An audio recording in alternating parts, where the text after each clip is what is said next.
గత 7 దశాబ్దాలుగా ఆంధ్ర, ఒడిశా రాష్ట్రాల్లో విద్యుత్ వెలుగుల్ని ప్రసరింపజేస్తున్న జోలాపుట్ జలాశయం పర్యాటకుల స్వర్గధామంగా మారనుంది.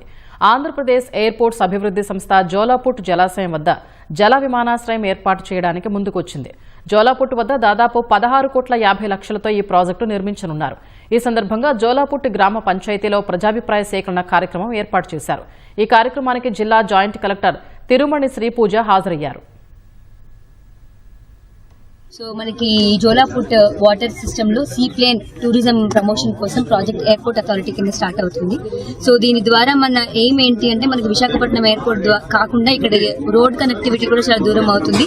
సో మనకి టూరిస్ట్ కి డైరెక్ట్ యాక్సెస్ గానీ డిస్టెన్స్ అండ్ టైం రెండు కూడా పెరగడం వల్ల మనకి అన్ని చుట్టుపక్కల ఉన్న అన్ని కూడా కవర్ అవ్వట్లేదు.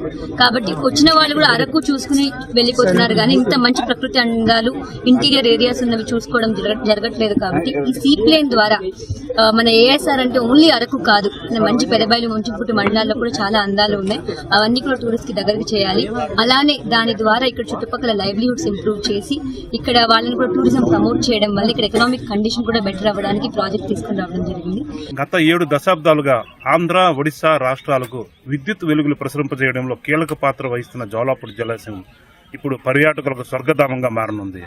ఆంధ్రప్రదేశ్ ఎయిర్పోర్ట్ అథారిటీ వారిచే జోలాపుట్ జలాశయంలో వాటర్ ఏరోడ్రమ్ నిర్మించడానికి చర్యలు చేపడుతున్నారు. దీంతో మనకి ప్రముఖ పర్యాటక కేంద్రాలైన అరకు కానీ, విశాఖపట్నం కానీ, లంబసింగి కానీ ఇటువంటి పర్యాటక ప్రాంతాలకి పర్యాటకులు చేరుకోవడానికి సమయం చాలా తక్కువ కానుంది.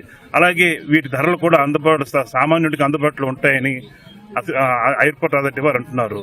ఈ సందర్భంగా బుధవారం నాడు జోలాపుట్ గ్రామంలో ప్రజా అభిప్రాయ వేదిక సేకరణ జరపబడింది. దీనికి కూడా ప్రజలందరూ మద్దతును పలికారు.